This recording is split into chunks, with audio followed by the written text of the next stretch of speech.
Good morning and welcome to the Morning Outlook. I'm Rachel Jones reporting from Kalkine TV Sydney studios. Now, Australian shares are set to open over 1% higher today, and that's after major US stock indices rallied over 2% in overnight trade, and that was on account of some strong corporate earnings. The latest ASX futures indicate that the benchmark ASX 200 index will start the day 79 points or 1.2% higher. Now, yesterday the ASX 200 closed 0.55% lower at 6,649 points.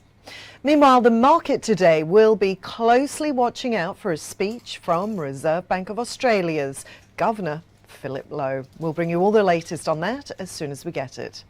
Moving on to some business news from this morning now, and the Star Entertainment Group has appointed Scott Wharton as Chief Executive Officer of the Star Sydney and also Group Head of Transformation. He joins the Star from the Commonwealth Bank of Australia, where most recently he was a member of CBA's executive leadership team as Group Executive Program Delivery. At the CBA, Mr. Wharton was responsible for leading key bank-wide transformation efforts, including the design and implementation of CBA's response to the Australian Prudential Regulatory Authority's 2018 Prudential Inquiry Report into governance, culture and accountability. Mr. Wharton will report to the Star Entertainment Group's incoming CEO and Managing Director, Robbie Cook. Now, cloud connectivity company Megaport report their total revenue for their fourth quarter was $30.6 million, and that's up a staggering 10% compared to the third quarter financial year 2022.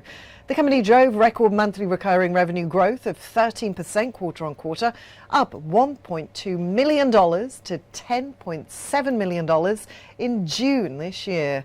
During the quarter, two new markets, that's Canada and Japan, became individually profitable ahead of schedule, contributing to the group EBITDA performance.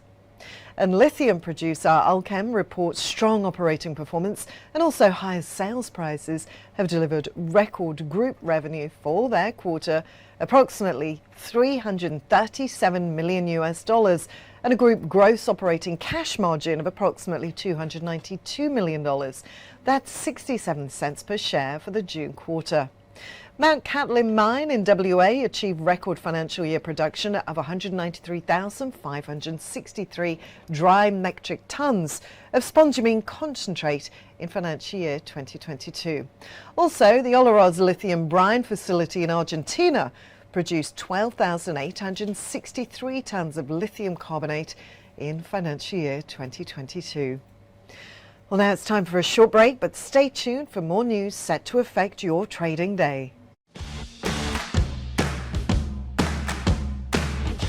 Tune in to get the latest information. Whether it's about market movements or the currency graph, Sectoral coverage or industry news. we cover it all on our news segments. Be on top of the latest news With Kalkine TV.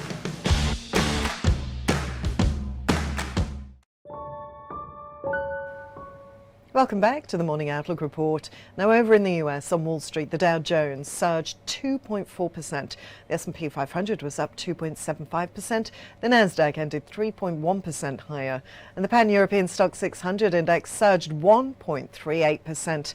The MSCI's gauge of stocks across the world advanced 2.05%, scripting its biggest one-day percentage gain since the 24th of June this year.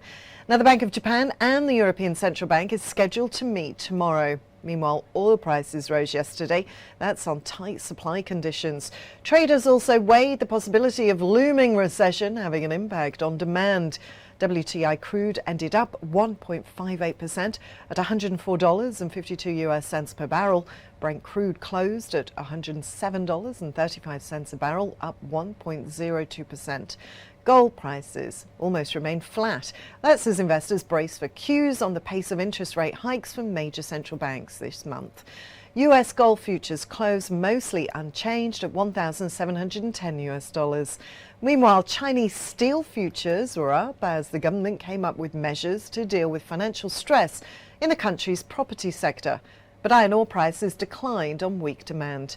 Copper prices dipped on demand concerns in China and other parts of the world due to a growth slowdown in the wake of rising inventories. However, a weakening dollar did offer some support. Meanwhile, it's good news for cryptos. A rally yesterday saw Bitcoin up 10% to $23,684, a level it was last at in mid-June or just after the collapse of crypto lender, the Celsius network. That's all for your Morning Outlook report here on Kalkine TV. Have a great day trading. Stay tuned for more market updates and economic news live throughout the day. This is Rachel signing off for now.